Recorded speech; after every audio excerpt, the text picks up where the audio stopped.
La mode des films de franchise nous vient directement de l'univers des produits dérivés, et bien que l'analogie soit souvent faite, il y a quelques subtilités qui différencient la saga de la franchise, et c'est ce qui va nous intéresser aujourd'hui.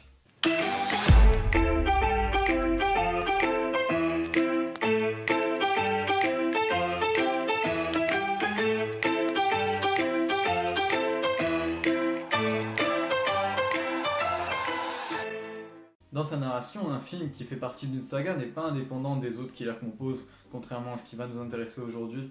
Pourtant, les deux peuvent parfois être liés. Par exemple, avec les spin-offs qui composent de plus en plus les grandes sagas, avec les spin-offs d'Harry Potter, les animaux fantastiques, mais aussi avec les spin-offs de Star Wars, les trois qui vont sortir en complément des films principaux. Les spin-offs sont indépendants de l'histoire principale et peuvent fonctionner tout seuls. Prenons le cas de Rogue One qui est différent en adoptant un style qui lui est propre, celui du cinéma de guerre. Et tout comme les spin-offs, les films de franchise vont servir à raconter une petite histoire qui s'intègre dans la grande. On retrouve des genres et des sous-genres très différents dans le cinéma des franchises. On a de l'horreur avec les Universal Monsters, on a du film de monstres avec le Kaiju Ega, et bien évidemment on a le film de super-héros, DC Comics, Marvel, qui ont lancé un peu cette mode du cinéma de franchise. D'ailleurs, il est à noter que certaines sagas ont été rebootées pour faire partie de franchises. Récemment, avec le film Spider-Man Homecoming, j'ai entendu les fameux "Non mais c'est pas vrai, encore la même chose, il y a tout le temps du Godzilla, tout le temps du Spider-Man, moi j'en ai marre, je vais voir un film, c'est tout le temps la même chose, les studios n'ont plus aucune imagination." Et c'est un peu triste d'entendre ça, sachant que le premier remake date d'avant la naissance officielle du cinéma, en septembre 1895, et à l'époque personne ne venait se plaindre en disant que le film n'avait aucun intérêt. Car oui, vous en doutez, c'est pas par manque d'originalité que des boîtes de production décident de rebooter des films ou des franchises. C'est pour l'argent! Oui, mais pas que, ça sert aussi à leur donner un intérêt nouveau. En permettant à des films de refaire leur retour sur le devant de la scène, on leur permet de redorer un blason qui peut être terni avec le temps, ou leur donner une nouvelle dimension. Ils ne doivent plus se suffire à eux-mêmes, mais proposer quelque chose de nouveau à l'intérieur d'un univers, tout en complétant leur histoire personnelle. La plus grosse difficulté du film de franchise, c'est de créer quelque chose de cohérent, de se suffire à lui-même et surtout d'apporter quelque chose à l'univers étendu. Et c'est ce qui me fait un peu peur avec les films de l'Universal Monster, puisqu'ils viennent de matériaux totalement hétérogènes.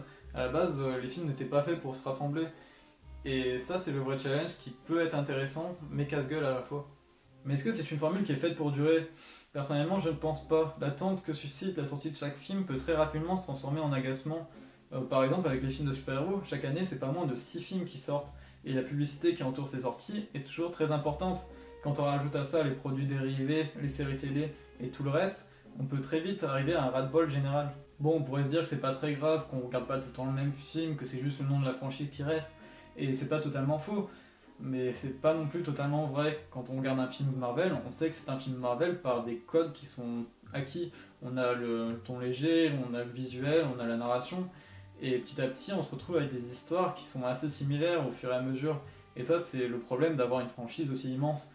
DC Comics avait bien compris ça, et c'est pour ça qu'ils ont fait les deux premiers films sur un ton différent, un ton qui a été adapté à un autre public.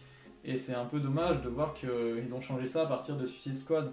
On peut pas vraiment les blâmer, Formule Comics oblige, les franchises prennent peu de risques concernant le sort d'un personnage principal, pour le moment en tout cas. Et c'est compréhensible, on ne peut pas faire de l'argent sur la renommée d'un acteur ou d'un personnage quand il est définitivement mort.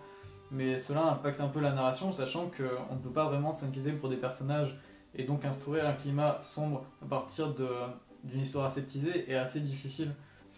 Et ce que je dis se vérifie quand on voit le sort qui a été accordé à War Machine dans les derniers Marvel.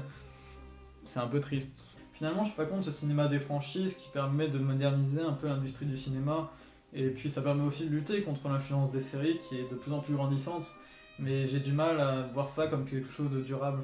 Il n'y a que le temps qui pourra nous le dire. Avant de conclure cette vidéo, j'aimerais vous proposer deux films qui me paraissent incontournables quand on parle des cinémas des franchises. Bien évidemment, je rappelle que c'est un choix qui est purement subjectif, et la liste n'est forcément pas exhaustive. Le premier film, c'est Kong Skull Island, réalisé par Jordan Vogt Robert. L'histoire est simple et n'est pas forcément très originale, c'est l'histoire d'un groupe de militaires après la guerre du Vietnam qui va être engagé par des scientifiques pour explorer une île. C'est un film qui réussit à être très graphique et qui est beaucoup inspiré par Apocalypse Now dans certains plans iconiques, mais aussi par l'univers du jeu vidéo. Il y a toute une séquence qui fait penser à une cinématique, et c'est pour moi le point fort de ce film. En plus, au casting, on retrouve Tom Hiddleston et John Goodman qui sont deux excellents acteurs. et c'est pour ça que j'attribue une note de 6 à ce film. John Goodman se retrouve d'ailleurs à l'affiche de 10 Cloverfield Lane, un film de Dan Trachtenberg, sorti en 2016. Le film se place comme une suite possible de la franchise Cloverfield, commencée en 2008, tout en adoptant une mise en scène propre, et c'est vraiment ça l'originalité du film, on ne sait pas vraiment sur quel pied danser, car on est dans quelque chose de totalement différent du premier, et c'est pour ça que je lui attribuerai la note de 7 sans dévoiler l'histoire pour que vous fonciez à aller le voir. Voilà, n'hésitez pas à me donner votre avis sur ces deux films dans les commentaires ou à m'en proposer d'autres pour étoffer la liste. N'hésitez pas non plus à me donner des sujets que je pourrais traiter en vidéo. La prochaine est déjà écrite, elle devrait sortir dans les prochaines semaines. Bonnes vacances pour ceux qui sont en vacances, profitez du soleil, c'est l'été, et nous on se retrouve bientôt. Salut!